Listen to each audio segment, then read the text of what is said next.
السلام علیکم ورحمۃ اللہ وبرکاتہ۔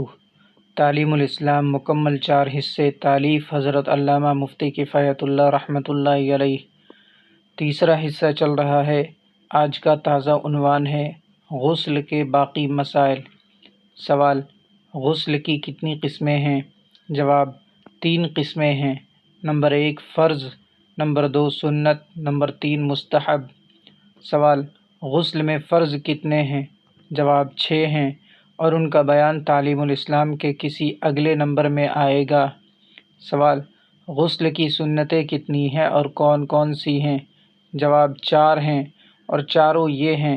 نمبر 1 جمعہ کی نماز کے لیے غسل کرنا، نمبر 2 دونوں عیدوں کی نماز کے لیے غسل کرنا، نمبر 3 حج کا احرام باندھنے سے پہلے غسل کرنا، نمبر 4 عرفات میں وقوف کرنے کے لیے غسل کرنا۔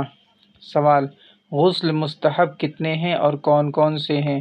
جواب: غسل مستحب بہت ہیں، جن میں سے چند غسل یہ ہیں۔ نمبر 1 شعبان کے مہینے کی 15ویں رات میں، جسے شب برات کہتے ہیں، غسل کرنا۔ نمبر 2 عرفہ کی رات میں غسل کرنا، یعنی ذی الحجہ کی 8ویں تاریخ کے بعد آنے والی رات میں۔ نمبر 3 سورج گرہن، چاند گرہن کی نماز کے لیے غسل کرنا۔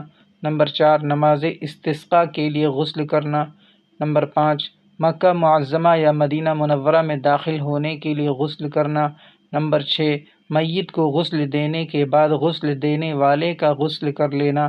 نمبر 7 کافر کا اسلام لانے کے بعد غسل کرنا۔ سوال: اگر غسل کی حاجت ہو اور دریا میں غوطہ لگا لے یا بارش میں کھڑا ہو جائے اور تمام بدن پر پانی بہہ جائے تو غسل ادا ہو جائے گا یا نہیں؟ جواب: ہاں، ادا ہو جائے گا، بشرطے کہ کلی کر لے اور ناک میں پانی ڈال لے۔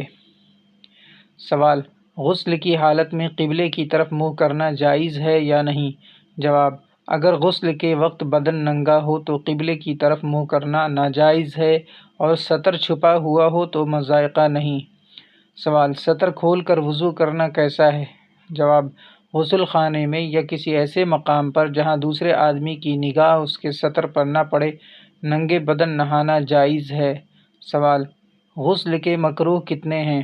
جواب: نمبر 1 پانی زیادہ بہانا، نمبر 2 سطر کھلا ہونے کی حالت میں کلام کرنا یا قبلے کی طرف منہ کرنا، نمبر 3 سنت کے خلاف غسل کرنا۔ سوال: اگر غسل سے پہلے وضو نہ کیا تو غسل کے بعد نماز کے لیے وضو کرنا ضروری ہے یا نہیں؟ جواب: غسل کے اندر وضو بھی ہو گیا، پھر وضو کرنے کی حاجت نہیں۔